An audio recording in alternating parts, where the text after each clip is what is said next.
ਸਤਨਾਮ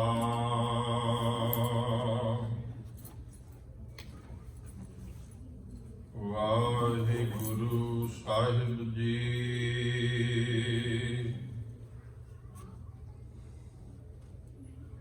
ਤੋਹੀ ਮੋਹੀ ਮੋਹੀ ਤੋਹੀ ਅੰਤਰ ਕੈਸਾ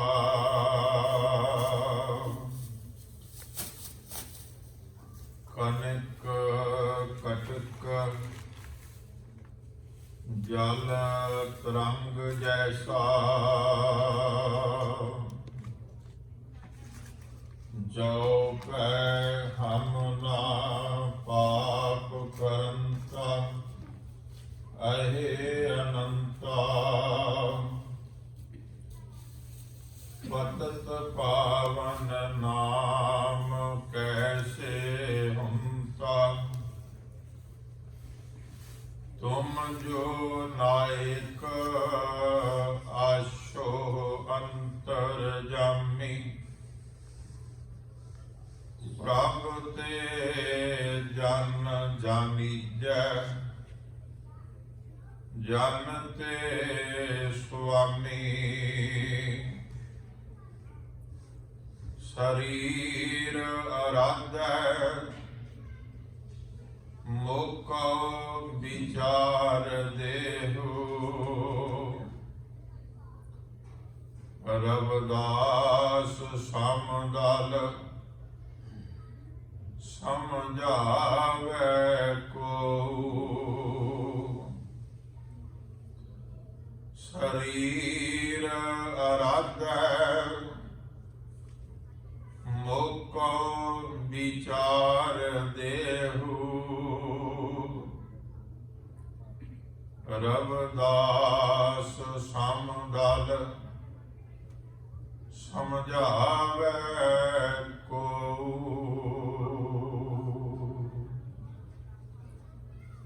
ਜੁਗੋਂ ਜੁਗ ਅਟਲ ਸਤਿਗੁਰੂ ਧੰਨ ਧੰਨ ਸਾਹਿਬ ਸ੍ਰੀ ਗੁਰੂ ਗ੍ਰੰਥ ਸਾਹਿਬ ਜੀ ਮਹਾਰਾਜ ਗੁਰੂ ਪਾਤਸ਼ਾਹ ਦੀ ਪਾਵਨ ਹਜ਼ੂਰੀ ਵਿੱਚ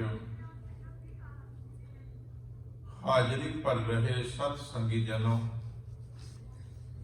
ਅੰਮ੍ਰਿਤਮਈ ਬਾਣੀ ਦਾ ਕੀਰਤਨ ਆਪ ਜੀ ਸਰਵਣ ਕਰ ਰਹੇ ਸੋ। ਆਓ ਕੁਝ ਸਮਾਂ ਗੁਰ ਸ਼ਬਦ ਵਿਚਾਰ ਦੀ ਸਾਂਝ ਪਾਈਏ। ਫਤਿਹ ਬੁਲਾਓ ਆਖੋ ਜੀ ਵਾਹਿਗੁਰੂ ਜੀ ਕਾ ਖਾਲਸਾ ਵਾਹਿਗੁਰੂ ਜੀ ਕੀ ਫਤਿਹ। ਭਗਤ ਰਵਿਦਾਸ ਜੀ ਦਾ ਜਨਮ ਦਿਹਾੜਾ ਮਨਾ ਰਹੇ ਹਾਂ। ਜਦੋਂ ਅਸੀਂ ਦੇਖਦੇ ਹਾਂ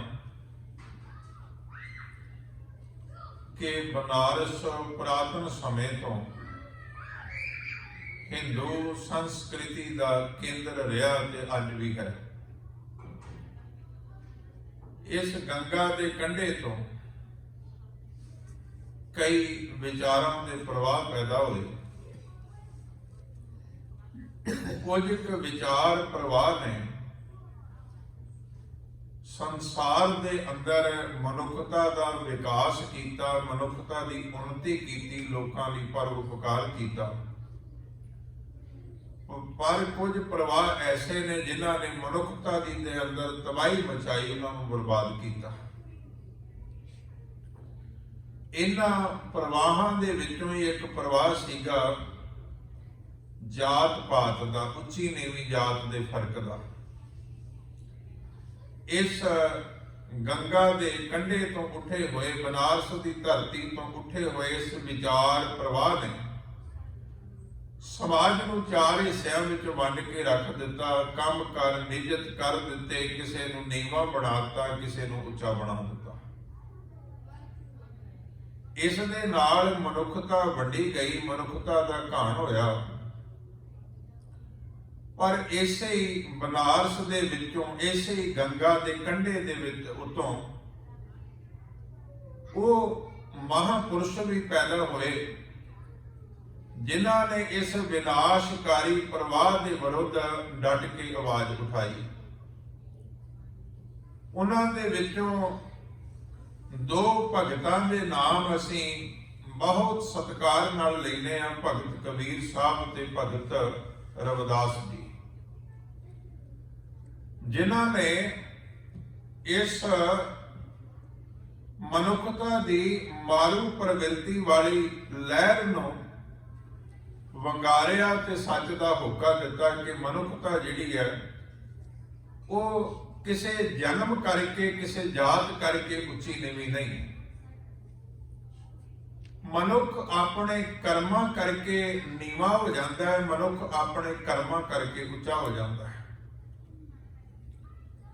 ਤੇ ਇਸ ਪਰਿਵਾਰ ਦਾ ਡਟ ਕੇ ਵਿਰੋਧ ਕਰਨ ਵਾਲੇ, ਮੈਂ ਤੇ ਅਕਸਰ ਇੰਝ ਆਖਦਾ ਹੁੰਦਾ ਕਿ ਉਹ ਮਹਾਨ ਸੂਰਬੀਰ ਯੋਧੇ ਭਗਤ, ਯੋਧੇ ਮੈਂ ਤਾਂ ਕਹਿ ਰਿਹਾ ਕਿ ਉਹ ਬਨਾਰਸ ਦੀ ਧਰਤੀ ਜਿੱਥੇ ਸਾਰਾ ਕੁਝ ਬ੍ਰਾਹਮਣਵਾਦੀ ਦਾ ਅਰਥ ਜਿਹੜਾ ਮੈਂ ਬੇਨਤੀ ਕਰਾਂ ਵੀ ਜਿਹੜਾ ਪੁਜਾਰੀਵਾਦ ਆ, ਜਿਹੜਾ ਹਿੰਦੂਆਂ ਦਾ ਪੁਜਾਰੀਵਾਦ ਸੀਗਾ, ਜਿਨ੍ਹਾਂ ਨੇ ਸਾਰਾ ਕੁਝ ਕੀਤਾ।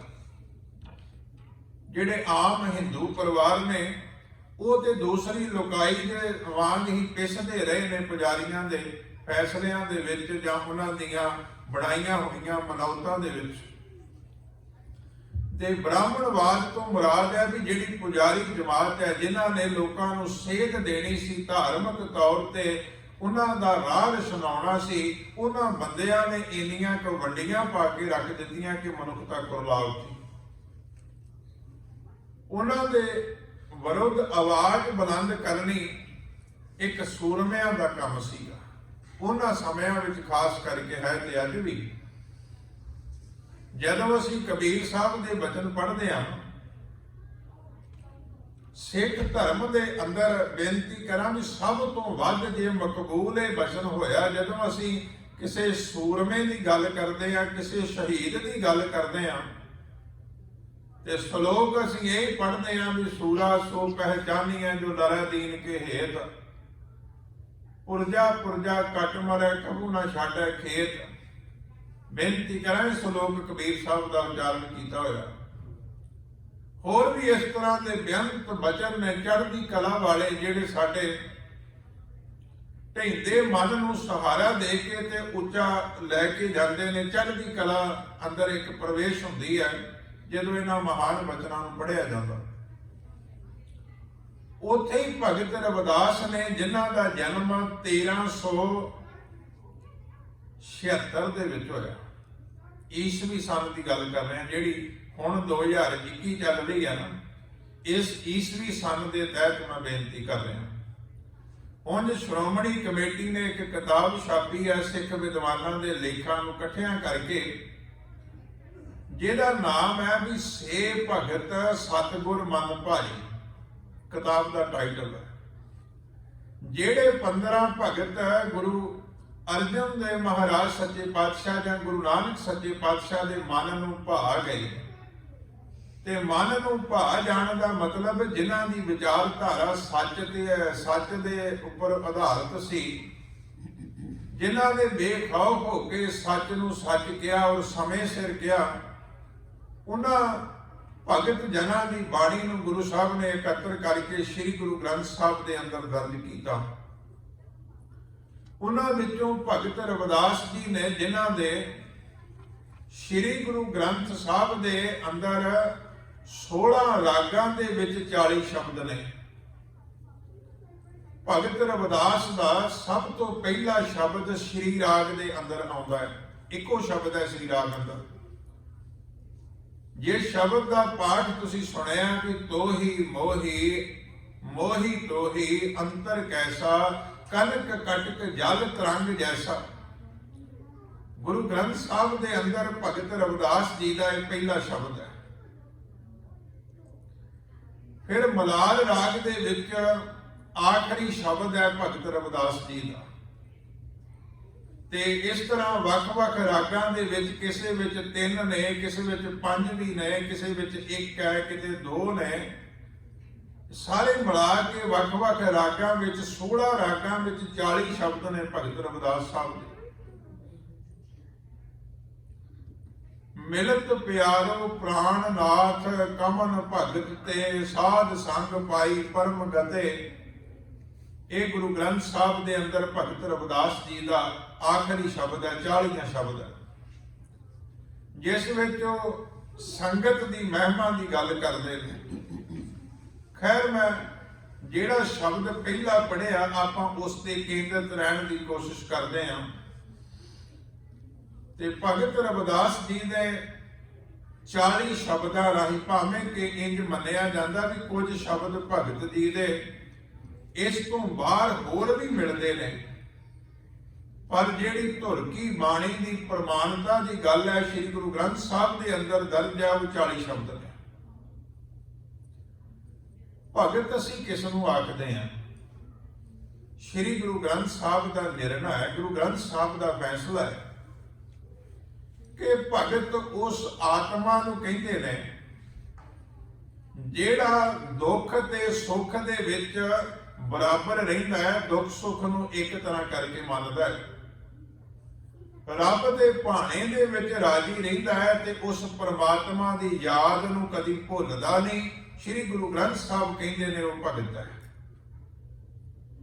ਸੋਈ ਭਗਤ ਦੁੱਖ ਸੁੱਖ ਸਮਤ ਕਰ ਜਾਣਾ। ਸਮਤ ਦਾ ਅਰਥ ਹੁੰਦਾ ਬਰਾਬਰ। ਉਹੋ ਹੀ ਭਗਤ ਹੈ ਜਿਹੜਾ ਦੁੱਖ ਤੇ ਸੁੱਖ ਨੂੰ ਸਮਤ ਕਰਕੇ ਜਾਣਦਾ ਹੈ, ਭਾਵ ਬਰਾਬਰ ਕਰਕੇ ਜਾਣਦਾ ਹੈ, ਤੇ ਹਰ ਹਰ ਨਾਮ ਹਰ ਜਾਪੇ। ਹਰੀ ਪਰਮਾਤਮਾ ਦੇ ਨਾਮ ਨੂੰ ਜਪਦਾ ਹੈ ਤੇ ਉਹਦੇ ਵਿੱਚ ਸਦਾ ਲੀਨ ਰਹਿੰਦਾ ਹੈ। ਸ੍ਰੀ ਗੁਰੂ ਗ੍ਰੰਥ ਸਾਹਿਬ ਦੀ ਪਾਵਨ ਬਾਣੀ ਆਖਦੀ ਉਹ ਭਗਤ ਹੈ। ਫਿਰ ਬਾਬਾ ਫਰੀਦ ਸਾਹਿਬ ਦਾ ਬਚਨ ਅਸੀਂ ਪੜ੍ਹਦੇ ਹਾਂ ਤੇ ਬਾਬਾ ਜੀ ਕਹਿੰਦੇ ਨੇ, ਮਤ ਹੁੰਦੀ ਹੋਏ ਇਆਣਾ। ਭਗਤ ਬਹੁਤ ਸਿਆਣਾ ਹੁੰਦਾ, ਬਹੁਤ ਉੱਚੀ ਮਤ ਹੁੰਦੀ ਹੈ ਭਗਤ ਕੋਲ, ਪਰ ਭਗਤ ਕਦੀ ਆਪਣੀ ਮਤ ਦਾ ਦਾਅਵਾ ਨਹੀਂ ਕਰਦਾ ਵੀ ਮੇਰੇ ਕੋਲ ਮਤ ਬਹੁਤ ਹੈ, ਸਮਝ ਬਹੁਤ ਹੈ। ਮਤ ਹੁੰਦਿਆਂ ਹੋਇਆਂ ਵੀ ਇਆਣਾ ਬਣ ਕੇ ਆਪਣੀ ਜ਼ਿੰਦਗੀ ਦਾ ਸਫ਼ਰ ਕਰਦਾ, ਪ੍ਰਮਾਤਮਾ ਦੀ ਭੈ ਭਾਵਨੀ ਵਿੱਚ ਰਹਿੰਦੇ ਆ, ਨਿਮਰਤਾ ਭਾਵ ਦੇ ਵਿੱਚ ਆਪਣਾ ਜੀਵਨ ਗੁਜ਼ਾਰਦਾ ਹੈ। ਮਤ ਹੁੰਦੀ ਹੋਏ ਇਆਣਾ ਤੇ ਤਾਣ ਹੁੰਦੇ ਹੋਏ ਨਿਤਾਣਾ।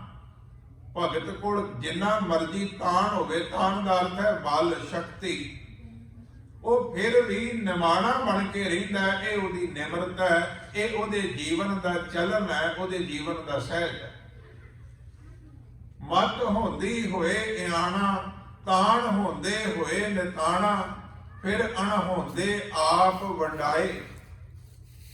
ਭਗਤ ਦਾ ਤੀਸਰਾ ਗੁਣ ਇਹ ਹੈ ਕਿ ਉਹ ਅਣਹੋਂਦਿਆਂ ਹੋਇਆਂ ਵੀ ਵੰਡਣ ਦੀ ਭਾਵਨਾ ਰੱਖਦਾ ਹੈ।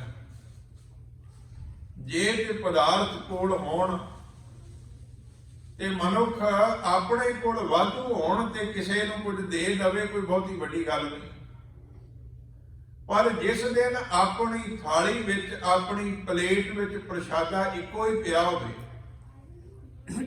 ਤੇ ਬੜੀ ਮੁਸ਼ਕਲ ਦੇ ਨਾਲ ਉਹ ਪ੍ਰਸ਼ਾਦਾ ਨਸੀਬ ਹੋਇਆ ਹੋਵੇ ਤੇ ਉਦੋਂ ਕੋਈ ਆ ਕੇ ਦਰ ਤੇ ਆਖੇ ਵੀ ਮੈਂ ਭੁੱਖਾ ਹਾਂ ਤੇ ਮੈਨੂੰ ਕੁਝ ਖਾਣ ਲਈ ਮਿਲ ਸਕਦਾ, ਤੇ ਭਗਤ ਦਾ ਸੁਭਾਅ ਇਹ ਹੈ, ਉਹ ਕਹਿੰਦਾ ਵੀ ਪ੍ਰਸ਼ਾਦਾ ਮੇਰੇ ਕੋਲ ਇੱਕ ਹੀ ਹੈ, ਪਰ ਤੂੰ ਵੀ ਰੱਬ ਦਾ ਬੰਦਾ ਹੈ, ਭੁੱਖ ਤੈਨੂੰ ਵੀ ਲੱਗੀ ਹੈ, ਇਸ ਕਰਕੇ ਆਪਾਂ ਅੱਧਾ ਅੱਧਾ ਕਰਕੇ ਛਕ ਲੈਨੇ, ਕੋਈ ਗੱਲ ਨਹੀਂ, ਨਿਰੰਕਾਰ ਭਲੀ ਕਰੇਗਾ। ਭਾਵ ਥੋੜੇ ਦੇ ਵਿੱਚੋਂ ਥੋੜਾ ਵੀ ਵੰਡ ਕੇ ਛਕਣਾ, ਜਿਹੜਾ ਇਹ ਭਗਤਾਂ ਦੇ ਜੀਵਨ ਦਾ ਸਰਮਾਇਆ ਹੈ, ਇਹ ਭਗਤਾਂ ਦੇ ਜੀਵਨ ਦੀ ਖੂਬਸੂਰਤੀ ਹੈ ਕਿ ਉਹ ਵੰਡ ਕੇ ਛਕਦੇ ਨੇ, ਉਹ ਲੋੜਵੰਦਾਂ ਦੀ ਮਦਦ ਕਰਦੇ ਨੇ। ਅਣਹੋਂਦੇ ਆਪ ਵੰਡਾਏ ਤੇ ਕਹਿਣ ਲੱਗੇ, ਕੋਈ ਐਸਾ ਭਗਤ ਸਦਾਏ। ਕੋਈ ਐਸਾ ਇਸ ਤਰ੍ਹਾਂ ਦਾ ਹੋਵੇ, ਕੋਈ ਇਸ ਤਰ੍ਹਾਂ ਦਾ ਭਗਤ ਖਵਾਉਂਦਾ ਹੋਵੇ, ਨਹੀਂ ਤੇ ਬਾਹਰੀ ਤੌਰ ਤੇ ਕੱਪੜੇ ਪਾ ਕੇ ਦਿਖਾਵਾ ਕਰਨ ਵਾਲੇ ਭਗਤਾਂ ਦੀ ਕਮੀ ਨਾ ਉਦੋਂ ਸੀ ਤੇ ਨਾ ਅੱਜ ਹੈ। ਬਾਹਰ ਤੋਂ ਪਹਿਰਾਵਾ ਦਿਖਾ ਕੇ, ਬਾਹਰ ਤੋਂ ਅਨੇਕ ਤਰ੍ਹਾਂ ਦੇ ਅਡੰਬਰ ਰਜ ਕੋਈ ਆਪਣੇ ਆਪ ਨੂੰ ਭਗਤ ਹੈ, ਕੋਈ ਬ੍ਰਹਮ ਗਿਆਨੀ, ਕੋਈ ਬਹੁਤ ਵੱਡੀ ਪਦਵੀ ਧਾਰਮਿਕ ਪਦਵੀ ਵਾਲਾ ਸਦਵਾ ਲਵੇ, ਕੋਈ ਬਹੁਤ ਵੱਡੀ ਗੱਲ ਨਹੀਂ। ਉਦੋਂ ਵੀ ਸੀ ਤੇ ਅੱਜ ਵੀ ਸੀ।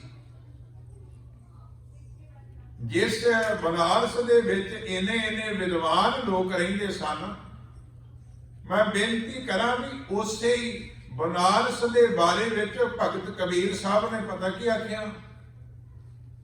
ਕਹਿਣ ਲੱਗੇ ਇੱਥੇ ਤੇ ਉਹ ਵੀ ਵਸਦੇ ਨੇ ਕਿ ਗੱਜ ਸਾਢੇ ਤਹਿ ਤਹਿ ਧੋਤੀਆਂ, ਤੇਹਰੇ ਪਾਇਨ ਤੱਗ, ਗਲੀ ਜਿਨ੍ਹਾਂ ਜਪ ਮਾਲੀਆਂ, ਲੋਟੇ ਹੱਥ ਨੇ ਵੱਗ, ਓਏ ਹਰ ਕੇ ਸੰਤਨਾ ਆਖੀਏ ਬਨਾਰਸ ਕੇ ਠੱਗ। ਕਿਸੇ ਥਾਂ ਦੀ ਕੋਈ ਚੀਜ਼ ਮਸ਼ਹੂਰ ਹੁੰਦੀ ਹੈ, ਕਿਸੇ ਥਾਂ ਦੀ ਕੋਈ ਚੀਜ਼ ਮਸ਼ਹੂਰ ਹੁੰਦੀ ਹੈ। ਕਿਸੇ ਥਾਂ ਦੀਆਂ ਪੱਗਾਂ ਮਸ਼ਹੂਰ ਨੇ, ਕਿਸੇ ਥਾਂ ਦੇ ਕੱਪੜੇ ਮਸ਼ਹੂਰ ਨੇ, ਕਿਸੇ ਥਾਂ ਦੀਆਂ ਜੁੱਤੀਆਂ, ਕਿਸੇ ਥਾਂ ਦਾ ਖਾਣਾ ਪਕਵਾਨ ਮਸ਼ਹੂਰ ਹੈ। ਪਰ ਭਗਤ ਕਬੀਰ ਸਾਹਿਬ ਕਹਿੰਦੇ ਬਨਾਰਸ ਦੇ ਠੱਗ ਮਸ਼ਹੂਰ ਨੇ। ਓਏ ਹਰਿ ਕੇ ਸੰਤਨਾ ਆਖੀਐ ਬਨਾਰਸ ਕੇ ਠੱਗ। ਕਹਿਣ ਤੋਂ ਮੁਰਾਦ ਵੀ ਬਾਹਰੀ ਦਿਖਾਵਾ, ਬਾਹਰੀ ਪਖੰਡ ਕਰਕੇ ਤੇ ਸੰਤ ਭਗਤ ਬਣਨ ਵਾਲਿਆਂ ਦੀ ਨਾ ਉਦੋਂ ਕਮੀ ਸੀ ਤੇ ਨਾ ਅੱਜ ਹੈ। ਪਰ ਇਹਨਾਂ ਬਚਨਾਂ ਤੇ ਕੋਈ ਪੂਰਾ ਉਤਰਦਾ ਹੋਵੇ ਕਿ ਅਣਹੋਂਦੇ ਆਪ ਵੰਡਾਏ ਕੋ ਐਸਾ ਭਗਤ ਸਦਾਈ। ਫਿਰ ਭਗਤ ਦੀ ਵਿਆਖਿਆ ਗੁਰੂ ਗ੍ਰੰਥ ਸਾਹਿਬ ਦੀ ਬਾਣੀ ਅੰਦਰੋਂ ਪੜ੍ਹਨੀ ਹੋਵੇ ਤੇ ਧੰਨ ਗੁਰੂ ਅਮਰਦਾਸ ਮਹਾਰਾਜ ਸੱਚੇ ਪਾਤਸ਼ਾਹ ਆਨੰਦ ਸਾਹਿਬ ਦੇ ਅੰਦਰ ਬਖਸ਼ਿਸ਼ ਕਰਦੇ ਨੇ। ਕਹਿਣ ਲੱਗੇ ਜਿਹੜੇ ਭਗਤਾਂ ਦੀ ਜੀਵਨ ਚਾਲ ਹੈ ਉਹ ਦੁਨੀਆ ਨਾਲੋਂ ਬੜੀ ਵੱਖਰੀ ਹੈ। ਜਿਹੜੇ ਰਾਹ ਤੇ ਭਗਤ ਤੁਰਦੇ ਨੇ ਆਮ ਬੰਦਾ ਨਹੀਂ ਤੁਰ ਸਕਦਾ, ਜਾਂ ਇੰਜ ਕਹਿ ਲਈਏ ਵੀ ਤੁਰ ਤੇ ਸਕਦਾ ਪਰ ਤੁਰਦਾ ਨਹੀਂ ਹੈ। ਇੰਨੀ ਹਿੰਮਤ ਨਹੀਂ ਕੋਈ ਜੁਟਾ ਸਕਦਾ। ਪਰ ਭਗਤ ਜਿਹੜੇ ਰਸਤੇ ਤੇ ਚੱਲਦੇ ਨੇ, ਗੁਰੂ ਸਾਹਿਬ ਕਹਿੰਦੇ ਨੇ ਭਗਤਾਂ ਕੀ ਚਾਲ ਨਿਰਾਲੀ। ਭਗਤਾਂ ਦੀ ਤੇ ਚਾਲ ਹੀ ਨਿਰਾਲੀ ਹੈ, ਚਾਲ ਹੀ ਵੱਖਰੀ ਹੈ। ਤੇ ਕਹਿਣ ਲੱਗੇ ਚਾਲਾ ਨਿਰਾਲੀ ਭਗਤਾਂ ਕੇਰੀ, ਬਿਖਮ ਮਾਰਗ ਚੱਲਣਾ। ਭਗਤ ਬੜੇ ਬਿਖਮ ਭਾਵ ਬੜੇ ਔਖੇ ਰਾਹ ਤੇ ਚੱਲਦੇ ਨੇ। ਬਿਖਮ ਮਾਰਗ ਚੱਲਣਾ ਉਹ ਰਾਹ ਕਿਹੜਾ ਹੈ? ਗੁਰੂ ਅਮਰਦਾਸ ਮਹਾਰਾਜ ਕਹਿੰਦੇ ਨੇ ਕਿ ਲੱਭ ਲੋਭ ਅਹੰਕਾਰ ਤਜ ਤ੍ਰਿਸ਼ਨਾ, ਆਹ ਮਾਰਗ ਜਿਹੜਾ ਇਹ ਔਖਾ ਹੈ। ਬਾਹਰੀ ਤੌਰ ਤੇ ਕੋਈ ਨੰਗੇ ਪੈਰੀ ਤੁਰਿਆ ਫਿਰੇ ਮੈਂ ਭਗਤ ਹੋ ਗਿਆ, ਕੋਈ ਬਹੁਤ ਵੱਡੀ ਗੱਲ ਨਹੀਂ ਹੈ। ਪੈਰਾਂ ਦੇ ਵਿੱਚ ਕੰਡੇ ਵੱਜ ਜਾਣ, ਪੈਰ ਮਿੱਟੀ ਦੇ ਨਾਲ ਲਿਬੜ ਜਾਣ, ਸਾਰਾ ਕੁਝ ਠੀਕ ਕੀਤਾ ਜਾ ਸਕਦਾ, ਕੋਈ ਵੱਡੀ ਗੱਲ ਨਹੀਂ। ਪਰ ਆਹ ਜਿਹੜਾ ਰਸਤਾ ਹੈ ਨਾ, ਜਿਹੜਾ ਬਿਖਮ ਮਾਰਗ ਚੱਲਣਾ ਹੈ, ਇਹ ਮਾਰਗ ਔਖਾ ਹੈ ਕਿ ਲੱਭ ਲੋਭ ਅਹੰਕਾਰ ਤਜ ਤ੍ਰਿਸ਼ਨਾ। ਲੱਭ ਨੂੰ, ਲੋਭ ਨੂੰ, ਹੰਕਾਰ ਨੂੰ ਤਜ ਕੇ, ਤ੍ਰਿਸ਼ਨਾ ਨੂੰ ਛੱਡ ਕੇ ਤੇ ਬਹੁਤ ਨਾ ਹੀ ਬੋਲਣਾ, ਲੋੜ ਤੋਂ ਬਿਨਾ ਬਹੁਤਾ ਵਿਅਰਥ ਨਹੀਂ ਬੋਲਣਾ, ਲੋਕਾਂ ਦੇ ਪਰ ਉਪਕਾਰ ਲਈ ਬੋਲਣਾ ਹੈ, ਲੋਕਾਂ ਦੇ ਭਲੇ ਲਈ ਬੋਲਣਾ ਹੈ, ਪਰ ਵਿਅਰਥ ਨਹੀਂ ਬੋਲਣਾ। ਇਹ ਭਗਤਾਂ ਦਾ ਜੀਵਨ ਹੈ। ਗੁਰੂ ਗ੍ਰੰਥ ਸਾਹਿਬ ਦੀ ਬਾਣੀ ਲੱਭ ਲੋਭ ਅਹੰਕਾਰ ਤਜ ਤ੍ਰਿਸ਼ਨਾ, ਬਹੁਤ ਨਾਹੀ ਬੋਲਣਾ। ਸਭ ਕਹਿਣ ਲੱਗੇ ਖੰਨਿਓ ਤਿੱਖੀ ਵਾਲੋ ਨਿੱਕੀ, ਏਤ ਮਾਰਗ ਜਾਣਾ। ਇਹ ਜਿਹੜਾ ਮਾਰਗ ਹੈ ਨਾ, ਲੱਭ ਲੋਭ ਅਹੰਕਾਰ ਤਜ ਤ੍ਰਿਸ਼ਨਾ ਦਾ, ਬਹੁਤ ਨਾਹੀ ਬੋਲਣਾ ਦਾ, ਗੁਰੂ ਸਾਹਿਬ ਕਹਿੰਦੇ ਵੀ ਇਹ ਖੰਡੇ ਦੀ ਧਾਰ ਤੋਂ ਤਿੱਖਾ ਮਾਰਗ ਹੈ। ਖੰਨਿਓ ਤਿੱਖੀ ਤੇ ਵਾਲੋਂ ਨਿੱਕੀ, ਵਾਲ ਤੋਂ ਬਰੀਕ ਮਾਰਗ ਹੈ। ਇਹਨਾਂ ਸੌਖਾ ਨਹੀਂ ਹੈ। ਭਗਤ ਇਸ ਤੇ ਚੱਲਦੇ ਨੇ। ਇਹ ਭਗਤਾਂ ਦੀ ਚਾਲ ਹੈ ਨਾ, ਸਾਰੀ ਪੌੜੀ ਦੇ ਵਿੱਚ ਦੱਸੀ। ਖੰਨਿਓ ਤਿੱਖੀ ਵਾਲੋਂ ਨਿੱਕੀ, ਏਕ ਮਾਰਗ ਜਾਣਾ। ਗੁਰ ਪ੍ਰਸਾਦੀ ਜਿਨੀ ਆਪ ਤਜਿਆ, ਹਰ ਵਾਸ਼ਨਾ ਸਮਾਣੀ। ਕਹਿ ਨਾਨਕ ਚਾਲ ਭਗਤਾਂ ਜੁਗੋਂ ਜੁਗ ਨਿਰਾਲੀ। ਗੁਰੂ ਅਮਰਦਾਸ ਸੱਚੇ ਪਾਤਸ਼ਾਹ ਕਹਿੰਦੇ ਜਿਹੜੀ ਭਗਤਾਂ ਦੀ ਚਾਲ ਹੈ ਨਾ, ਉਹ ਤੇ ਜੁਗਾਂ ਜੁਗਾਂ ਤੋਂ ਨਿਰਾਲੀ ਚੱਲੀ ਆਉਂਦੀ ਹੈ। ਵੀ ਇਸ ਤਰ੍ਹਾਂ ਦੇ ਬਿਖਮ ਮਾਰਗ ਤੇ ਭਗਤ ਚੱਲਦੇ ਨੇ। ਭਗਤ ਲੋਭ ਦਾ ਤਿਆਗ ਕਰ ਦਿੰਦੇ ਨੇ, ਭਗਤ ਤ੍ਰਿਸ਼ਨਾ ਨੂੰ ਛੱਡ ਦਿੰਦੇ ਨੇ, ਭਗਤ ਕਾਮ ਕ੍ਰੋਧ ਨੂੰ ਸੰਜਮ ਵਿੱਚ ਲੈ ਆਉਂਦੇ ਨੇ ਔਰ ਗੁਰੂ ਕਿਰਪਾ ਦੇ ਨਾਲ ਹਉਮੈ ਨੂੰ ਗਵਾ ਦਿੰਦੇ ਨੇ। ਇਹ ਭਗਤ ਦਾ ਜੀਵਨ ਹੈ। ਵੈਸੇ ਤਾਂ ਮੈਂ ਸ਼ਬਦ ਸ਼ੁਰੂ ਕਰਨ ਲੱਗਾ ਸਾਂ, ਪਰ ਇਹਦੇ ਨਾਲ ਜੁੜਦੀ ਹੋਈ ਇੱਕ ਬੇਨਤੀ ਕਰਦੇ ਹਾਂ ਭਗਤ ਰਵਿਦਾਸ ਦੇ ਜੀਵਨ ਚੋਂ। ਭਗਤ ਰਵਿਦਾਸ ਜੀ ਜਦੋਂ ਆਪਣੀ ਕਿਰਤਕਾਰ ਕਰਦੇ ਨੇ, ਜਿੱਥੇ ਝੁੱਗੀ ਬਣਾਈ ਹੈ, ਜਿੱਥੇ ਬੈਠ ਕੇ ਉਹ ਜੁੱਤੀਆਂ ਗੰਢਣ ਦਾ ਕੰਮ ਕਰਦੇ ਨੇ, ਇੱਕ ਸਾਖੀ ਲਿਖੀ ਹੈ, ਕਹਿੰਦੇ ਵੀ ਕੋਈ ਰੱਬ ਦਾ ਪਿਆਰਾ ਆਇਆ ਤੇ ਭਗਤ ਰਵਿਦਾਸ ਦੇ ਕੋਲ ਰੁਕਿਆ। ਭਗਤ ਜੀ ਨੇ ਬਹੁਤ ਪਿਆਰ ਦੇ ਨਾਲ, ਬਹੁਤ ਚਾਅ ਭਾਵ ਦੇ ਨਾਲ ਉਹਦੀ ਸੇਵਾ ਕੀਤੀ, ਉਹਨੂੰ ਜੀ ਆਇਆ ਆਖਿਆ। ਕਹਿੰਦੇ ਵੀ ਜਾਣ ਲੱਗਿਆ ਇੱਕ ਪੱਥਰ ਦਾ ਟੁਕੜਾ ਜਿਹੜਾ ਪਾਰਸ ਸੀ, ਉਹ ਭਗਤ ਰਵਿਦਾਸ ਨੂੰ ਦੇਣ ਲੱਗਾ। ਕਹਿਣ ਲੱਗੇ ਤੁਹਾਡੇ ਅੰਦਰ ਬੜਾ ਸਖੀ ਭਾਵ ਹੈ, ਤੁਸੀਂ ਬੜੇ ਸ਼ਰਧਾ ਪਿਆਰ ਉਤਸ਼ਾਹ ਦੇ ਨਾਲ ਆਏ ਗਏ ਦੀ ਸੇਵਾ ਕਰਦੇ ਹੋ। ਮੈਂ ਚਾਹੁੰਦਾ ਤੁਸੀਂ ਪਾਰਸ ਰੱਖ ਲਓ। 8 ਧਾਤਾਂ ਪਾਰਸ ਨਾਲ ਛੋਹ ਜਾਣ ਤੇ ਸੋਨਾ ਹੋ ਜਾਂਦੀਆਂ ਨੇ, ਤੁਹਾਨੂੰ ਧਨ ਦੀ ਕਮੀ ਨਾ ਰਹੇ, ਤੁਸੀਂ ਹੋਰ ਵੱਧ ਸੇਵਾ ਕਰ ਸਕੋ। ਬੇਨਤੀ ਕਰਾਂ, ਜਦੋਂ ਕੋਈ ਪ੍ਰਮਾਤਮਾ ਦੇ ਚਰਨਾਂ ਵਿੱਚ ਜੁੜਨ ਲੱਗਦਾ ਹੈ, ਅਨੇਕ ਤਰ੍ਹਾਂ ਦੇ ਹਾਵ ਭਾਵ ਕਰਕੇ ਮਾਇਆ ਆਉਂਦੀ ਹੈ, ਮਨੁੱਖ ਉੱਥੇ ਡੋਲ ਜਾਂਦਾ ਹੈ। ਪਰ ਭਗਤ ਰਵਿਦਾਸ ਨੇ ਆਖਿਆ ਵੀ ਇਹ ਪੱਥਰ ਮੇਰੇ ਤੇ ਕਿਸੇ ਕੰਮ ਨਹੀਂ, ਜਿਵੇਂ ਸਾਖੀ ਲਿਖੀ ਹੈ। ਤੇ ਜੇ ਤੂੰ ਦੇ ਕੇ ਜ਼ਰੂਰੀ ਜਾਣਾ ਹੀ ਚਾਹੁੰਦਾ, ਜਿੱਦ ਕਰਦਾ, ਤੇ ਜਿੱਥੇ ਤੇਰਾ ਜੀ ਕਰਦਾ ਇਸ ਝੁੱਗੀ 'ਚ ਰੱਖ ਜਾ। ਤੇਰੀ ਅਮਾਨਤ ਹੈ, ਭਾਵੇਂ 6 ਮਹੀਨਿਆਂ ਨੂੰ ਆ ਜੀ, ਭਾਵੇਂ 2 ਸਾਲਾਂ ਨੂੰ ਆ ਜੀ, ਆਣ ਕੇ ਆਪਣੀ ਲੈ ਲਈ। ਉਹ ਦੇਣ ਵਾਲਾ ਸੋਚਦਾ ਹੈ ਵੀ ਲੈਣ ਲੱਗੇ ਸਾਰੇ ਹੀ ਨਾ ਕਰਦੇ ਹੁੰਦੇ ਨੇ। ਜਦੋਂ ਪਤਾ ਲੱਗਿਆ ਵੀ ਇਸ ਪਾਰਸ ਨੂੰ ਸੁਹਾਇਆ ਸੋਨਾ ਹੋ ਜਾਂਦਾ ਹੈ, ਮੇਰੇ ਜਾਣ ਦੀ ਢੇਰ ਹੈ। ਇਸ ਜਿੱਥੇ ਝੌਪੜੀ ਬਣੀ ਹੋਈ ਹੈ, ਜਦੋਂ ਮੈਂ ਆਉਂਦਿਆਂ ਵਾਪਸ ਆਉਣਾ ਨਾ 6 ਮਹੀਨੇ ਸਾਲ ਬਾਅਦ ਕਿਤੇ, ਉਦੋਂ ਨੂੰ ਇੱਥੇ ਮਹੱਲ ਬਣਿਆ ਹੋਣਾ। ਉਹ ਪੱਥਰ ਰੱਖ ਕੇ, ਉਹ ਪਾਰਸ ਰੱਖ ਕੇ ਚਲਿਆ ਗਿਆ। ਜਿੱਥੇ ਪਾਰਸ ਪਿਆ ਸੀ ਉੱਥੇ ਪਿਆ ਰਿਹਾ। ਉਹ 6 ਮਹੀਨੇ ਸਾਲ ਬਾਅਦ ਜਦੋਂ ਵੀ ਕਿਤੇ ਵਾਪਸ ਆਇਆ, ਉਹ ਵੇਖਦਾ ਵੀ ਝੁੱਗੀ ਉਸੇ ਤਰ੍ਹਾਂ ਦੀ ਹੈ, ਕੋਈ ਬਦਲਾਅ ਨਹੀਂ। ਆ ਕੇ ਰਵਿਦਾਸ ਜੀ ਨੂੰ ਮਿਲਿਆ, ਕਹਿਣ ਲੱਗਾ ਮੈਂ ਤੁਹਾਨੂੰ ਪਾਰਸ ਦੇ ਗਿਆ ਸੀ। ਭਗਤ ਰਵਿਦਾਸ ਕਹਿਣ ਲੱਗੇ ਵੀ ਮੈਂ ਤੇ ਲੈਣ ਤੋਂ ਇਨਕਾਰ ਕੀਤਾ ਸੀ, ਤੇ ਤੈਨੂੰ ਆਖਿਆ ਸੀ ਵੀ ਜਿੱਥੇ ਤੇਰਾ ਜੀ ਕਰੇ ਰੱਖ ਜਾ, ਤੇ ਜਿੱਥੇ ਰੱਖਿਆ ਸੀ ਉਥੋਂ ਤੂੰ ਲਿਜਾ ਸਕਦਾ ਹੈ। ਮੈਨੂੰ ਇਹਦੇ ਨਾਲ ਕੋਈ ਵਾਹ ਵਾਸਤਾ ਨਹੀਂ, ਮੈਨੂੰ ਕੋਈ ਲੋੜ ਨਹੀਂ ਪਈ। ਧੰਨ ਹੋ ਗਿਆ ਵੀ ਇਸ ਤਰ੍ਹਾਂ ਦੀ ਮਨੋਭਾਵ ਹੈ, ਇਸ ਤਰ੍ਹਾਂ ਦਾ ਸੰਤੋਖ ਹੈ, ਇੰਨੀ ਦ੍ਰਿੜਤਾ ਹੈ, ਇੰਨਾ ਆਪਣੀ ਕਿਰਤ ਤੇ ਮਾਣ ਹੈ ਵੀ ਜਿਹੜਾ ਕੰਮ ਕਿਰਤਕਾਰ ਕਰਕੇ ਮੈਂ ਰੋਟੀ ਖਾਣਾ ਤੇ ਆਪਣੇ ਪਰਿਵਾਰ ਨੂੰ ਖਵਾਉਣਾ ਹੈ, ਇੰਨੀ ਖੁਦਦਾਰੀ ਹੈ ਭਗਤ ਦੇ ਅੰਦਰ। ਭਗਤ ਦੇ ਅੰਦਰ ਲਾਲਚ ਨਹੀਂ ਹੈ, ਭਗਤ ਦੇ ਅੰਦਰ ਖੁਦਦਾਰੀ ਹੈ ਵੀ ਮੈਂ ਕੱਪੜੇ ਭਾਵੇਂ ਬਹੁਤੇ ਮਹਿੰਗੇ ਨਾ ਪਾਵਾਂ, ਪਰ ਮੇਰੀ ਕਮਾਈ ਦੇ ਨੇ, ਮੇਰੀ ਕਿਰਤ ਦੇ ਨੇ। ਖਾਣੇ ਭਾਵੇਂ ਵੰਨ ਸਵੰਨੇ ਮੈਂ ਨਾ ਖਾ ਸਕਦਾ ਹੋਵਾਂ, ਪਰ ਜਿਹੜਾ ਰੁੱਖੀ ਸੁੱਖੀ ਮੈਨੂੰ ਮੇਰੀ ਕਿਰਤ ਕਰਕੇ ਮਿਲਦੀ ਹੈ, ਮੇਰੇ ਵਾਸਤੇ ਅੰਮ੍ਰਿਤ ਹੈ, ਮੈਨੂੰ ਕੋਈ ਲੋਭ ਨਹੀਂ ਹੈ।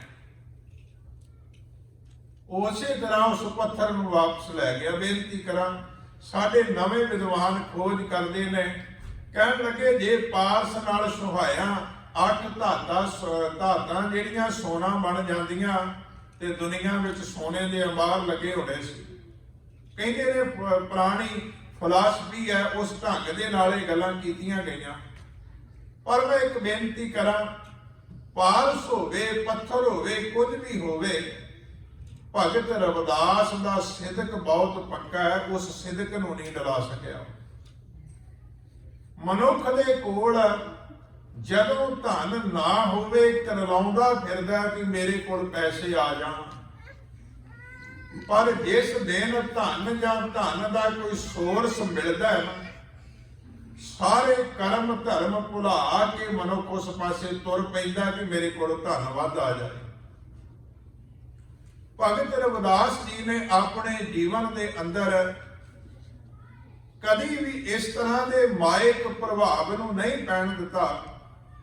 ਤੇ ਭਗਤ ਰਵਿਦਾਸ ਨੇ ਜਿਹੜਾ ਸੰਸਾਰ ਦਾ ਜੀਵਨ ਹੈ, ਜਿਹੜਾ ਸਾਡਾ ਜੀਵਨ ਹੈ, ਉਹਨੂੰ ਵੀ ਚਿਤਰਿਆ। ਕਹਿਣ ਲੱਗੇ ਮਨੁੱਖ ਦੀ ਫਿਤਰਤ ਵੇਖੋ, ਮਿੱਟੀ ਦਾ ਪੁਤਲਾ ਹੈ, ਮਾਇਆ ਦੇ ਪਿੱਛੇ ਨੱਚਦਾ ਕਿਵੇਂ ਫਿਰਦਾ ਹੈ। ਕਹਿਣ ਲੱਗੇ ਵੀ ਇਹਦਾ ਵੇਖਣ ਵਾਲਾ ਦੌੜਿਆ ਫਿਰਦਾ। ਜਦੋਂ ਕੁਝ ਪ੍ਰਾਪਤ ਕਰ ਲੈਂਦਾ ਹੈ ਤੇ ਹੰਕਾਰੀ ਹੋ ਜਾਂਦਾ ਕਿ ਮੇਰੇ ਵਰਗਾ ਹੈ ਕੋਈ ਨਹੀਂ, ਪਰ ਜਦੋਂ ਕੋਲੋਂ ਚਲਿਆ ਜਾਂਦਾ ਫਿਰ ਰੋਣ ਬੈਠ ਜਾਂਦਾ ਹੈ। ਕਹਿਣ ਲੱਗੇ ਇਹਦੀ ਜ਼ਿੰਦਗੀ ਦੇ ਵਿੱਚ ਜਾਂ ਤਾਂ ਹਉਮੈ ਹੈ, ਆਕੜ ਹੈ, ਤੇ ਜਾਂ ਇਹਦੇ ਕੋਲ ਰੋਣਾ ਹੀ ਰੋਣਾ, ਇਹਦੇ ਕੋਲ ਖੁਸ਼ੀ ਕੋਈ ਨਹੀਂ ਹੈ। ਕਦੀ ਜੀਵਨ ਦੇ ਅੰਦਰ ਝਾਤੀ ਮਾਰ ਕੇ ਵੇਖੀਏ। ਭਗਤ ਰਵਿਦਾਸ ਜੀ ਕਹਿੰਦੇ ਨੇ ਕਿ ਜਦੋਂ ਕੁਝ ਕੋਲ ਆਉਂਦਾ ਹੈ, ਜਬ ਕਛ ਪਾਵੇ ਤਬ ਗਰਭ ਕਰਤ ਹੈ, ਮਾਇਆ ਗਈ ਤਬ ਰੋਣ ਲਗਤ ਹੈ। ਆਰੰਭ ਕਰਦੇ ਨੇ ਭਗਤ ਰਵਿਦਾਸ ਜੀ ਕੇ ਮਾਟੀ ਕੋ ਪੁੱਤਰਾ ਕੈਸੇ ਨਚਤ ਹੈ। ਵੇਖੋ ਮਿੱਟੀ ਦਾ ਪੁੱਤਰਾ ਕਿਵੇਂ ਨੱਚਦਾ ਫਿਰਦਾ। ਮਾਟੀ ਕੋ ਪੁੱਤਰਾ ਕੈਸੇ ਨਚਤ ਹੈ, ਦੇਖੇ ਦੇਖੇ ਸੁਣੇ ਬੋਲੇ ਦੌੜਿਓ ਫਿਰਤ ਹੈ। ਇਹ ਦੌੜਿਆ ਫਿਰਦਾ। ਜਬ ਕਛ ਪਾਵੇ ਤਬ ਗਰਭ ਕਰਤ ਹੈ, ਮਾਇਆ ਗਈ ਤਬ ਰੋਣ ਲਗਤ ਹੈ। ਜਦੋਂ ਆ ਜਾਂਦੀ ਹੈ ਹੰਕਾਰੀ ਹੋ ਜਾਂਦਾ, ਜਦੋਂ ਚਲੀ ਜਾਂਦੀ ਹੈ ਤਾਂ ਰੋਣ ਬਹਿ ਜਾਂਦਾ।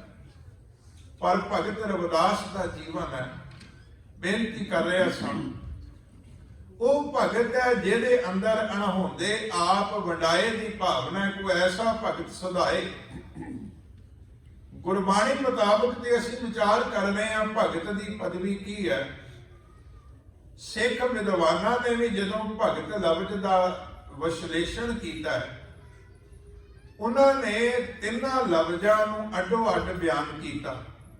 ਇਹਨੂੰ ਕਹਿੰਦੇ ਨੇ ਅੱਖਰੀ ਵਿਚੇਚਨ। ਇੱਕ ਅੱਖਰ ਤੋਂ ਇੱਕ ਭਾਵ ਲੈ ਲੈਣਾ। ਉਹਨਾਂ ਨੇ ਭਗਤ ਲਫ਼ਜ਼ ਦੇ ਤਿੰਨ ਅੱਖਰਾਂ ਤੋਂ ਵੱਖੋ ਵੱਖਰਾ ਭਾਵ ਲਿਆ। ਉਹ ਕਹਿੰਦੇ ਨੇ ਭੱਬੇ ਤੋਂ ਮੁਰਾਦ ਹੈ ਭਾਵ। ਭਾਵ ਦਾ ਅਰਥ ਹੁੰਦਾ ਪਿਆਰ। ਭਗਤ ਇਹ ਉਹ ਹੈ ਜਿਹਦੇ ਕੋਲ ਰੱਬ ਦਾ ਪਿਆਰ ਹੋਵੇ ਤੇ ਰੱਬ ਦੀ ਲੁਕਾਈ ਦਾ ਪਿਆਰ ਹੋਵੇ। ਫਿਰ ਦੂਸਰਾ ਲਫ਼ਜ਼ ਹੈ ਗੱਗਾ, ਤੇ ਗੱਗੇ ਤੋਂ ਭਾਵ ਲਿਆ ਉਹਨਾਂ ਵੀ ਗਿਆਨ। ਜਿਹੜਾ ਭਗਤ ਗਿਆਨਵਾਨ ਹੋਵੇ, ਅਗਿਆਨੀ ਨਾ ਹੋਵੇ। ਜਿਹੜਾ ਗਿਆਨਵਾਨ ਹੈ ਉਹ ਹੀ ਭਗਤ ਹੈ, ਦੂਸਰਾ ਤੇ ਭਗਤ ਹੋ ਹੀ ਨਹੀਂ ਸਕਦਾ। ਤੀਸਰੀ ਗੱਲ ਜਿਸ ਦੇ ਕੋਲ ਤੱਤੇ ਲਫ਼ਜ਼ ਤੋਂ ਨਾ ਲਿਆ ਵੀ ਤਿਆਗ। ਜਿਹਦੇ ਜੀਵਨ ਦੇ ਵਿੱਚ ਤਿੰਨ ਗੱਲਾਂ ਹੋਣ ਉਸ ਨੂੰ ਭਗਤ ਆਖਿਆ ਜਾਂਦਾ। ਇਹ ਸਾਡੇ ਸਕਾਲਰਾਂ ਦਾ, ਵਿਦਵਾਨਾਂ ਦੀ ਖੋਜ ਹੈ ਆਪਣੇ ਭਾਵ ਦੀ। ਫਿਰ ਦੁਹਰਾ ਜਿੰਨਾ ਵੀ ਤਿੰਨ ਅੱਖਰ ਨੇ, ਭੱਬਾ, ਗੰਗਾ ਤੇ ਤੱਤਾ, ਉਹ ਭੱਬੇ ਅੱਖਰ ਤੋਂ ਲੈਂਦੇ ਨੇ ਕਿ ਭਾਵ, ਇਹਦਾ ਅਰਥ ਹੁੰਦਾ ਪਿਆਰ, ਪ੍ਰੇਮ। ਗੰਗੇ ਅੱਖਰ ਤੋਂ ਭਾਵ ਗਿਆਨ, ਤੇ ਤੱਤੇ ਅੱਖਰ ਤੋਂ ਭਾਵ ਤਿਆਗ।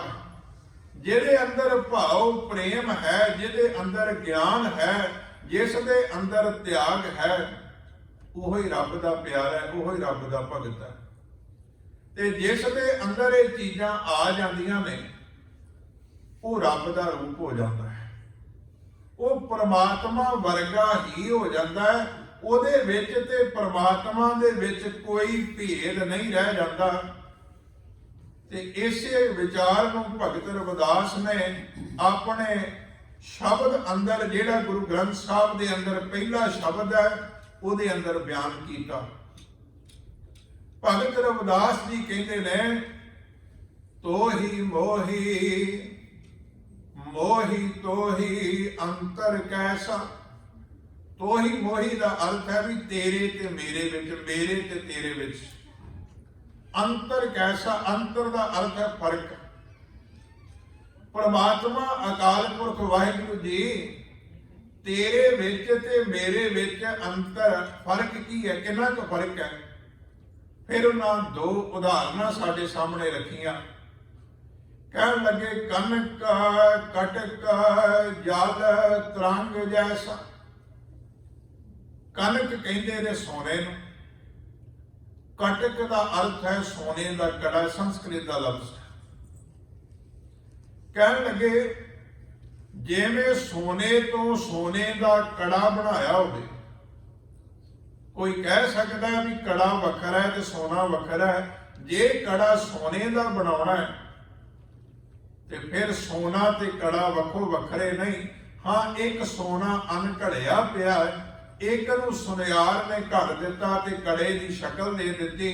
पर भगत रविदास कहते ने भी है ते दोवां हालतां विच सोना ही है। कनक कटक। फिर दूसरी गल आखी भी जल तरंग जैसा। जिवें जल दे विचों तरंग कहते ने लहर नूं भी लहर पैदा हुंदी है। लहर पानी दे विचों जल दे विचों पैदा हुई, इस करके पानी का ही रूप है। लहर कदों पैदा हुंदी है? जदों पानी नूं थोड़ा जिहा हवा का स्पर्श मिलता है, पानी उपर नूं उठदा है, उछल के फिर पानी पानी विच समा जाता है। भगत रविदास कहते ने परमात्मा जी, असीं तेरे तो पैदा होए, इस शरीर दे अंदर जदों हवा का पवन का वाजा वजिया, इस शरीर दे अंदर श्वास चल पे कि जीवन आरंभ हो गया। आनंद साहब च असीं पढ़ते हैं, हर जियो गुफा अंदर रख के वाजा पवन बजाया। पवन का अर्थ हुंदा हवा। हर उस हरी ने साडे शरीर दे अंदर, हर जीरो गुफा अंदर रख के, शरीर रूपी गुफा दे अंदर जिंद रख के ते वाजा पवन बजाया। हवा का वाजा, पवन का वाजा बजा दिता, भाव श्वास चल पे वजाया वाजा पवन। नौ द्वारे प्रगट किए, दसवां गुप्त रखाया। भगत रविदास जी कहते ने, जिवें परमात्मा तेरे तो जीव पैदा होया, तू इस गुफा रूपी शरीर विच जिंद रखी, श्वासां दा वाजा बजा दिता, एक जीवन आरंभ हो गया। जल दे विचों हवा दे संयोग करके लहर पैदा हुई। जल जल सी, पर उन्होंने दूजा नाम मिल गया कि वह लहर है। पर कोई इंज नहीं कह सकता लहर वखरी है ते पानी वखरा है। ये तो उदाहरण ही देना भी सोना ते सोने का कड़ा, दोवां विच कोई भेद नहीं। समुंदर का पानी ते पानी दे विच उठियां लहरां, दोवां दे विच कोई भेद नहीं।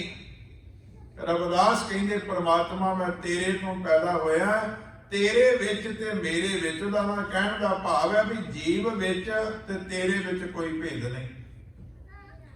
इस भाव विच वो कहते ने कि तो ही मोही, मोही तो ही अंतर कैसा, कनक कटक जल तरंग जैसा। फिर अगलियां पंक्तियां विच भगत रविदास जी फरमान करते ने कि जाओ पै हम ना पाप करंता, अहे अनंता। हे अनंत कहे जान वाले अकाल पुरख परमात्मा, जे असी जीवां ने कोई भुल कीती, कोई पाप कीता, ये भगतां दा प्यार है भी जिवें पिता नाल पुत्र गल्लां करदा है। परमात्मा जी जे असी पापी हाँ, जे कोई साडे विच कमी है, तू कमियां दूर करके पततां नूं पवित्र कर देना ते लोक तां ही तैनूं पतत पावन कहंदे ने। जे असी पाप ना करदे तू पतत पावन किवें हुंदा? जाओ पै हम ना पाप करंता, अहे अनंता। पतत पावन नाम कैसे हुंदा? परमात्मा तेरा नाम पतत पावन किने कहना सी जे असी पाप ना करदे। भाव एक प्यार की खेड है कि रब जी दे नाल इन्नी अभेदता वाली अवस्था भी लाड दीयां बातां ने। तुम जो आशो, तुम जो नायक आशो अंतर जामी। परमात्मा तैनूं आख्या जाता है कि तू साडा राह दसेरा है, साडा आगू है, नायक है। ਤੁਮ ਜੋ ਨਾਇਕ ਆਸ਼ੋ ਅੰਤਰ ਜਾਮੀ, ਤੇ ਅੰਦਰ ਦੀ ਜਾਣਨ ਵਾਲਾ ਹੈ ਕਿ ਸਾਡੀ ਅਵਸਥਾ ਕਿਹੋ ਜੀ ਹੈ। ਕਹਿਣ ਲੱਗੇ ਪ੍ਰਭ ਤੇ ਜਨ ਜਾਨੀਜੈ, ਤੇ ਜਨ ਤੇ ਸੁਆਮੀ। ਪਰਮਾਤਮਾ ਗੁਰੂ ਤੋਂ ਪਤਾ ਲੱਗ ਜਾਂਦਾ ਹੈ ਵੀ ਇਹਦੇ ਸਿੱਖ ਕਿਹੋ ਜਿਹੇ ਹੋਣਗੇ, ਪਰ ਸੱਚ ਇਹ ਹੈ ਵੀ ਸਿੱਖ ਤੋਂ ਵੀ ਪਤਾ ਲੱਗ ਜਾਂਦਾ ਹੈ ਵੀ ਇਹਦਾ ਗੁਰੂ ਕਿਹੋ ਜਿਹਾ ਹੋਏਗਾ। ਪ੍ਰਭ ਤੇ ਜਨ ਜਾਨੀਜੈ, ਪ੍ਰਭੂ ਜੀ ਤੇਰੇ ਤੋਂ ਤੇਰੇ ਸੇਵਕ ਜਾਣੇ ਜਾਂਦੇ ਨੇ, ਪਰ ਸੱਚ ਇਹ ਹੈ ਵੀ ਸੇਵਕਾਂ ਤੋਂ ਤੂੰ ਵੀ ਜਾਣਿਆ ਜਾਂਦਾ ਹੈ।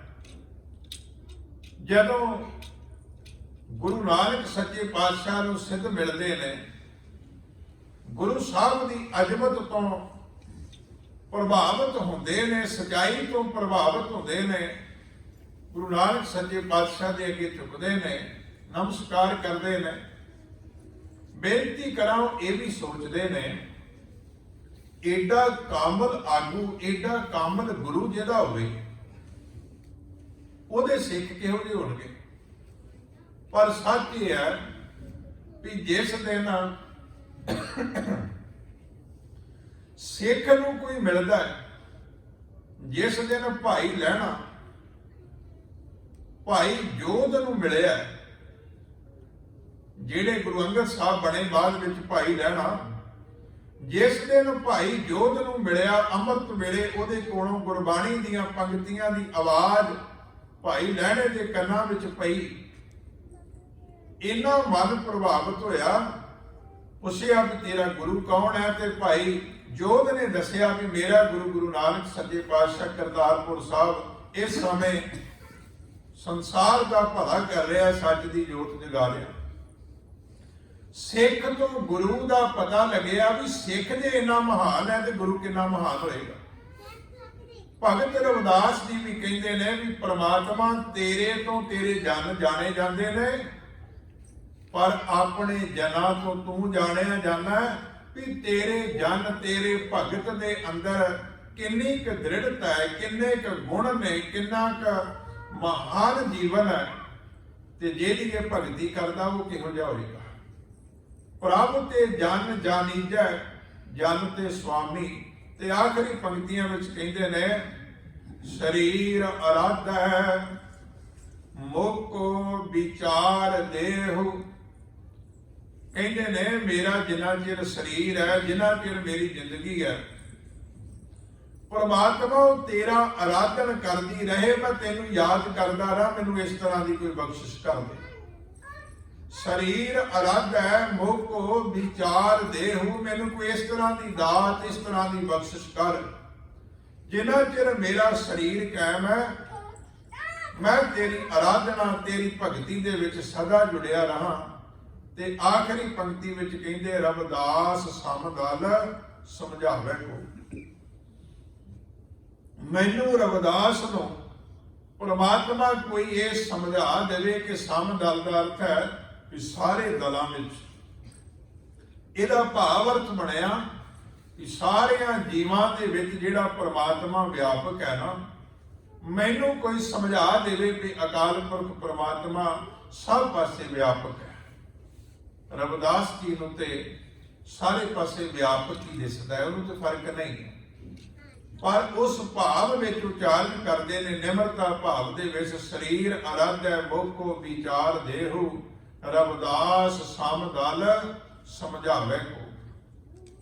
ਜਦੋਂ ਸਰੀਰ ਅਰਾਧੇ ਦੀ ਗੱਲ ਹੈ, ਹੋਰ ਵੀ ਬੜੇ ਬਚਨ ਨੇ ਭਗਤ ਰਵਿਦਾਸ ਦੀ ਬਾਣੀ ਵਿੱਚੋਂ ਅਸੀਂ ਲੈ ਸਕਦੇ ਹਾਂ।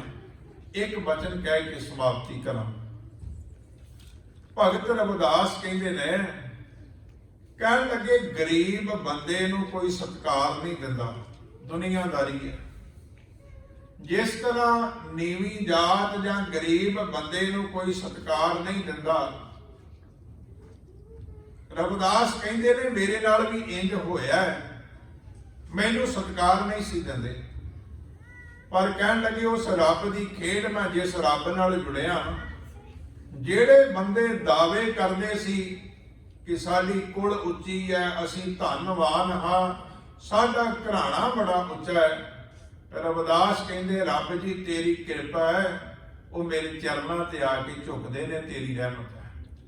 ਭਗਤਾਂ ਦੇ ਅੰਦਰ ਹਉਮੈ ਨਹੀਂ, ਪਰ ਭਗਤਾਂ ਦੇ ਅੰਦਰ ਖੁਦਦਾਰੀ ਹੈ, ਭਗਤਾਂ ਦੇ ਅੰਦਰ ਅਣਖ ਹੈ। ਭਗਤ ਕਹਿੰਦੇ ਨੇ ਰੱਬ ਜੀ ਮੈਂ ਤੇਰੀ ਭਗਤੀ ਕੀਤੀ, ਤੂੰ ਨਹੀਂ ਦੇਖਿਆ ਵੀ ਮੇਰਾ ਜਨਮ ਕਿੱਥੇ ਹੋਇਆ, ਮੈਂ ਕੰਮ ਕੀ ਕਰਦਾ, ਮੇਰਾ ਪਰਿਵਾਰ ਕਿਹੜਾ, ਮੇਰਾ ਰਹਿਣ ਦਾ ਥਾਂ ਕਿਹੜਾ ਹੈ। ਤੂੰ ਆਪਣੀ ਭਗਤੀ ਨੂੰ ਪਿਆਰ ਕੀਤਾ ਹੈ ਤੇ ਮੈਨੂੰ ਆਪਣੇ ਪਿਆਰ ਵਿੱਚ ਜੋੜ ਲਿਆ। ਜਦੋਂ ਦਾ ਮੈਂ ਤੇਰੇ ਚਰਨਾਂ ਵਿੱਚ ਜੁੜਿਆ, ਉੱਚੀਆਂ ਕੁਲਾਂ ਵਾਲੇ ਮੇਰੇ ਚਰਨਾਂ ਤੇ ਆ ਕੇ ਝੁਕਦੇ ਨੇ। ਦਾਰਦ ਦੇਖ ਸਭ ਕੋ ਹਸੈ, ਐਸੀ ਦਸ਼ਾ ਹਮਾਰੀ। ਗੁਰਬਾਣੀ ਦੀਆਂ ਭਗਤ ਰਵਿਦਾਸ ਦੇ ਸ਼ਬਦਾਂ ਵਿੱਚੋਂ ਬੇਨਤੀ ਕਰ ਰਹੇ। ਦਾਰਦ ਕਹਿੰਦੇ ਨੇ ਗਰੀਬ ਨੂੰ, ਕਹਿਣ ਲੱਗੇ ਜਿਵੇਂ ਗਰੀਬ ਨੂੰ ਵੇਖ ਕੇ ਹਾਏ ਕੋਈ ਹੱਸਦਾ, ਕੋਈ ਮਜ਼ਾਕ ਕਰਦਾ ਹੈ। ਦਾਰਦ ਦੇਖ ਸਭ ਕੋ ਹੱਸੈ, ਸਾਰੇ ਹੱਸਦੇ ਨੇ। ਕਹਿਣ ਲੱਗੇ ਐਸੀ ਦਸ਼ਾ ਹਮਾਰੀ, ਮੇਰੀ ਵੀ ਇਹੋ ਜਿਹੀ ਦਸ਼ਾ, ਪਰ ਤੇਰੀ ਕਿਰਪਾ ਹੋਈ। ਅਸ਼ਟ ਦਸ਼ਾ ਸਿੱਧ ਕਰਤਲ ਹੈ, ਅਸ਼ਟ ਦਸ਼ਾ 8 ਤੇ 10 18 ਭਾਵ ਇਹਦਾ ਆ ਵੀ ਰਿਧੀਆਂ ਸਿੱਧੀਆਂ। ਅਸ਼ਟ ਦਸ਼ਾ ਸਿੱਧ ਕਰਤਲ ਹੈ, ਸਭ ਕਿਰਪਾ ਤੁਮਾਰੀ। ਭਗਤ ਰਵਿਦਾਸ ਕਹਿੰਦੇ ਪ੍ਰਮਾਤਮਾ 18 ਸਿੱਧੀਆਂ ਮੇਰੀ ਹੱਥ ਦੀ ਤਲੀ ਤੇ ਨੱਚਦੀਆਂ ਨੇ। ਭਾਵ ਜੀਵਨ ਦੀ ਮੁਕੰਮਲ ਸਫਲਤਾ ਮੈਨੂੰ ਮਿਲ ਗਈ ਹੈ, ਪਰ ਇਹ ਮੇਰਾ ਪੁਰਸ਼ਾਰਥ ਨਹੀਂ ਹੈ, ਸਭ ਕਿਰਪਾ ਤੁਮਾਰੀ। ਕਹਿਣ ਲੱਗੇ ਭਗਤ ਰਵਿਦਾਸ ਕਿ ਅਕਾਲ ਪੁਰਖ ਵਾਹਿਗੁਰੂ ਇਹ ਤੇਰੀ ਕਿਰਪਾ ਹੈ, ਜਿਸ ਤੇ ਤੂੰ ਕਿਰਪਾ ਕਰ ਦੇਣਾ ਤੇ ਤੇਰੀ ਕਿਰਪਾ ਦੇ ਨਾਲ ਨੀਚੇ ਊਚ ਕਰੇ ਮੇਰਾ ਗੋਬਿੰਦ, ਕਾਹੂ ਤੇ ਨਾ ਡਰੈ। ਉਹ ਤੂੰ ਗਰੀਬ ਦੇ ਸਿਰ ਤੇ ਵੀ ਛਤਰ ਝੁਲਾ ਦੇਣਾ ਹੈ। ਤੂੰ ਗਰੀਬਾਂ ਨੂੰ ਵੀ ਇੰਨੀ ਵਡਿਆਈ ਬਖਸ਼ਿਸ਼ ਕਰ ਦਿੰਦਾ ਜਦੋਂ ਉਹ ਆਪਣੇ ਜੀਵਨ ਦੇ ਅੰਦਰ ਗੁਣਾਂ ਨੂੰ ਧਾਰਨ ਕਰ ਲੈਂਦੇ ਨੇ, ਕਿਰਤ ਸੁੱਚੀ ਕਰਦੇ ਨੇ, ਚੰਗਾ ਸੋਚਦੇ ਨੇ, ਭਲਾ ਕਰਦੇ ਨੇ, ਸੇਵਾ ਕਰਦੇ ਨੇ, ਮਨੁੱਖਤਾ ਦੇ ਨਾਲ ਪਿਆਰ ਵੰਡਦੇ ਨੇ। ਭਗਤ ਰਵਿਦਾਸ ਕਹਿੰਦੇ ਨੇ ਅਕਾਲ ਪੁਰਖ ਵਾਹਿਗੁਰੂ ਤੂੰ ਉਹਨਾਂ ਨੂੰ ਇੰਨਾ ਕੁ ਮਾਣ ਬਖਸ਼ਿਸ਼ ਕਰ ਦਿੰਦਾ, ਇੰਨਾ ਕੁ ਮਾਣ ਬਖਸ਼ਿਸ਼ ਕਰ ਦਿੰਦਾ ਕਿ ਵੱਡੀਆਂ ਕੁਲਾਂ ਸਦਵਾਉਣ ਵਾਲੇ ਲੋਕ ਵੀ ਉਹਨਾਂ ਦੇ ਚਰਨਾਂ ਤੇ ਝੁਕ ਜਾਂਦੇ ਨੇ। ਬਹੁਤ ਬਚਨ ਨੇ ਭਗਤ ਰਵਿਦਾਸ ਦੇ ਪਰਮਾਤਮਾ ਨਾਲ ਅਭੇਦਤਾ ਦੇ ਸੰਬੰਧ ਵਿੱਚ, ਪਰ ਫਿਰ ਕਦੀ ਆਪਾਂ ਵਿਚਾਰ ਕਰਾਂਗੇ। ਸਤਿਗੁਰੂ ਕਿਰਪਾ ਕਰੇ ਉਸ ਮਹਾਨ ਸੂਰਬੀਰ ਭਗਤ ਰਵਿਦਾਸ ਜੀ ਦਾ ਕੱਲ 27 ਤਰੀਕ ਜਨਮ ਦਿਹਾੜਾ ਸੀ। ਅੱਜ ਦਾ ਦੀਵਾਨ ਭਗਤ ਰਵਿਦਾਸ ਜੀ ਦੇ ਜਨਮ ਦਿਹਾੜੇ ਨੂੰ ਸਮਰਪਿਤ ਹੈ। ਗੁਰੂ ਕਿਰਪਾ ਕਰੇ 644ਵੇਂ ਜਨਮ ਦਿਹਾੜੇ ਭਗਤ ਰਵਿਦਾਸ ਦੇ ਜਨਮ ਦਿਹਾੜੇ ਦੀਆਂ ਸਮੂਹ ਸੰਗਤਾਂ ਨੂੰ ਲੱਖ ਲੱਖ ਵਧਾਈਆਂ ਹੋਣ। ਭੁੱਲਾਂ ਚੁੱਕਾਂ ਦੀ ਖਿਮਾ ਬਖਸ਼ਣੀ ਜੀ। ਵਾਹਿਗੁਰੂ ਜੀ ਕਾ ਖਾਲਸਾ, ਵਾਹਿਗੁਰੂ ਜੀ ਕੀ ਫਤਿਹ।